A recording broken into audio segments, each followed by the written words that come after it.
What's up guys, Sanjot Keed here. Welcome to IFL. Spinach rice with vegetables in creamy tandoori sauce बना रहा हूँ। अब recipe बड़ी interesting लग रही होगी आपको और एक्चुअली बहुत ही डिलिशियस रेसिपी बनती है। स्पिनिच राइस बनाएंगे ग्रीन कलर के जो बहुत ही डिलिशियस बनते हैं और साथ ही में मिक्स्ड वेजिटेबल्स को एक स्मोकी क्रीमी तंदूरी सॉस के अंदर पकाएंगे।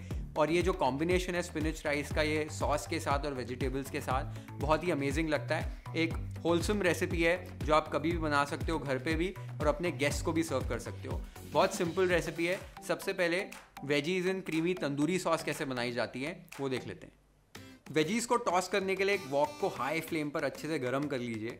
अब इसके अंदर 2 टेबलस्पून तेल ऐड कीजिए, 1 टेबलस्पून अदरक लहसुन और हरी मिर्च की पेस्ट ऐड कीजिए। पेस्ट को अच्छे से बस आधे मिनट के लिए कुक कर लीजिए। अब इसके अंदर 1/3 कप डाइस की हुई जुकीनी और 1/3 कप मशरूम डालकर हाई फ्लेम पर ही 1 मिनट के लिए आपको टॉस करना है। अब इसके अंदर 1/3 cup boiled baby corn, 1/3 cup mixed bell peppers यानी कि शिमला मिर्च, 1/3 कप ब्लांच की हुई ब्रोकली और 1 टीस्पून चिली फ्लेक्स ऐड करके बस फिर से 1 मिनट के लिए हाई फ्लेम पर आपको टॉस करना है। ध्यान रखना है कि वेजिटेबल्स को बहुत ज़्यादा कुक नहीं करना है, आपको क्रंची ही रखना है। तो वेजिटेबल्स हमारे रेडी हो गए हैं। इन वेजिटेबल्स को भी साइड पे रख दीजिए। नेक्स्ट हमें स्मोकी तंदूरी सॉस बनानी है। तो एक पैन के अंदर 2 टेबलस्पून मक्खन ऐड कीजिए। मक्खन एक बार आपका मेल्ट हो जाए तब इसके अंदर 2 टेबलस्पून मैदा ऐड कीजिए। अब कंटिन्यूसली आपको इसे स्टर करना है, अच्छे से मिक्स करना है और मैदे को मक्खन के साथ अच्छे से पकाना है जब तक कि इसका जो टेक्सचर है वो हल्का सा सैंडी नहीं हो जाता है। स्टार्टिंग में आपको ऐसे लगेगा ये थोड़ा एकदम आटे जैसा बन रहा है, बट धीरे धीरे ये लूज़ हो जाएगा और इस तरीके का एक सैंडी टेक्सचर आ जाएगा। इस स्टेज तक आपको मैदे को अच्छे से पकाना है। अब इसके अंदर मैं 500 ml दूध ऐड कर रहा हूँ 3 बैचेस में। 1/3 दूध ऐड कर दीजिए और एक विस्क की मदद से आपको एकदम फटाफट एकदम विगरसली स्टर करना है ताकि इसमें लम्प्स नहीं बने। जैसे ही अच्छे से मिक्स हो जाएगा सेकेंड बैच दूध का ऐड कीजिए, फटाफट से इसको स्टर कीजिए। एक बार दूध अच्छे से मिल जाए तो लास्ट बैच आपका जो दूध का है वो भी डालकर अच्छे से इसी तरीके से आपको स्टर करते हुए इसको पकाना है ताकि आपकी जो वाइट सॉस है वो एकदम क्रीमी और सिल्की स्मूथ बने। तो आप देख सकते हो मैंने इसी तरीके से सॉस को बना लिया है और ये हमारी एकदम सिल्की स्मूथ सॉस रेडी हो गई है।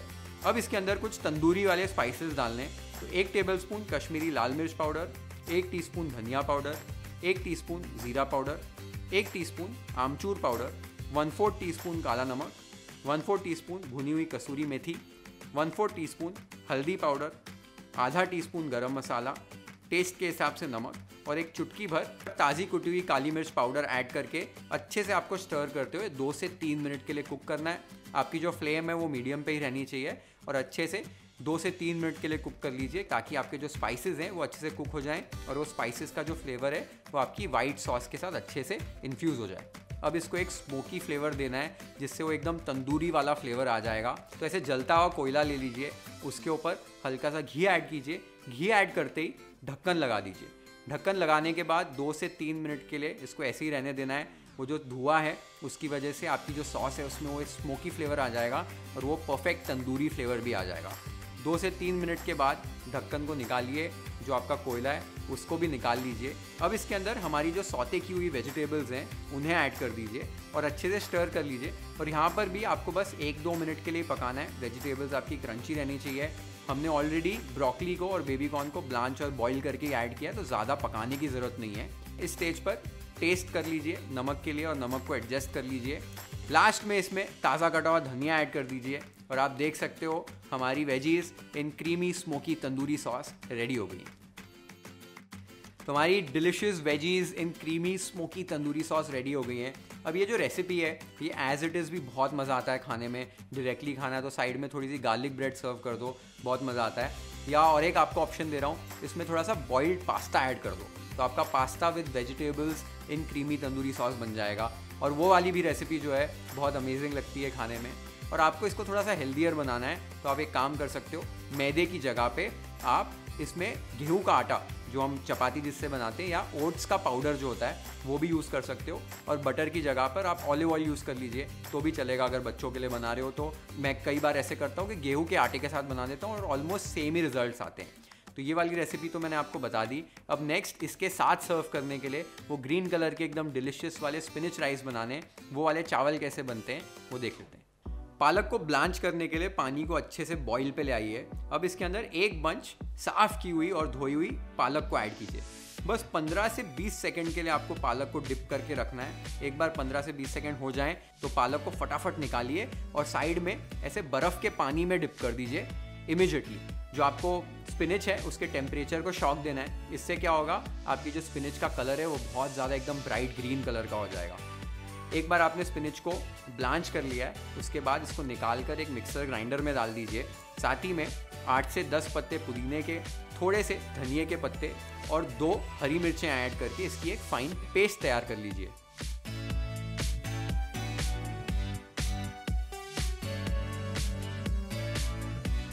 हमारी पालक की जो प्यूरी है आप देख सकते हो मैंने पीस के रेडी कर ली है। अब एक वॉक को अच्छे से गरम कर लीजिए। इसके अंदर 1 टेबलस्पून तेल और 1 टेबलस्पून बटर डाल के अच्छे से गरम कर लीजिए। अब इसके अंदर 1 टेबलस्पून चॉप किया हुआ लहसुन, 1 टीस्पून चॉप किया हुआ अदरक, एक मीडियम साइज का स्लाइस किया हुआ प्याज ऐड करके अच्छे से हाई फ्लेम पर आपको कुक करना है जब तक कि आपके जो प्याज हैं वो हल्के से लाइट गोल्डन ब्राउन कलर के नहीं हो जाते।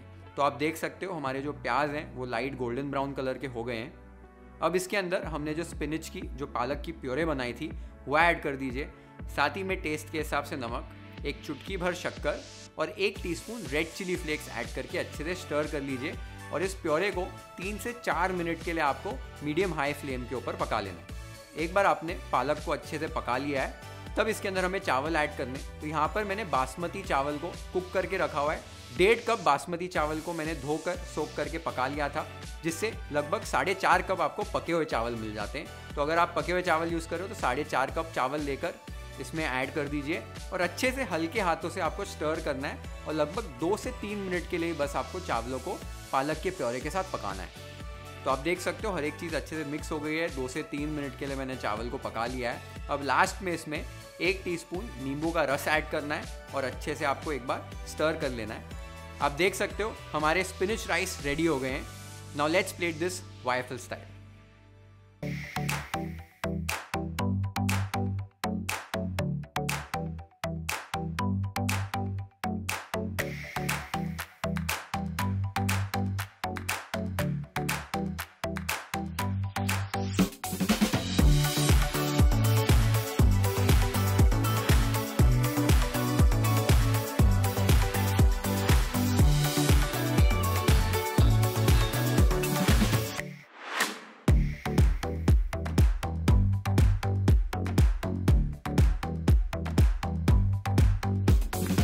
बहुत ही कलरफुल और बहुत ही अमेजिंग ये रेसिपी लगती है। डिलिशियस भी बड़ी होती है और ये दोनों जो रेसिपीज़ है as a stand alone recipe आप खा सकते हो।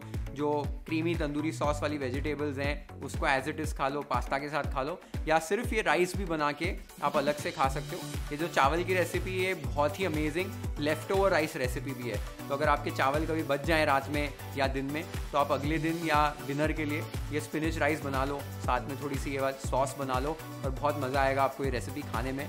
तो ज़रूर ट्राई करो ये रेसिपी और कमेंट्स में मुझे बताओ आपको ये रेसिपी कैसी लगी। Share this video with your friends and family. Hit the like button if you like this recipe. Follow and subscribe to YFL if you haven't yet. Have an amazing time with this beautiful recipe at your home. Cheers.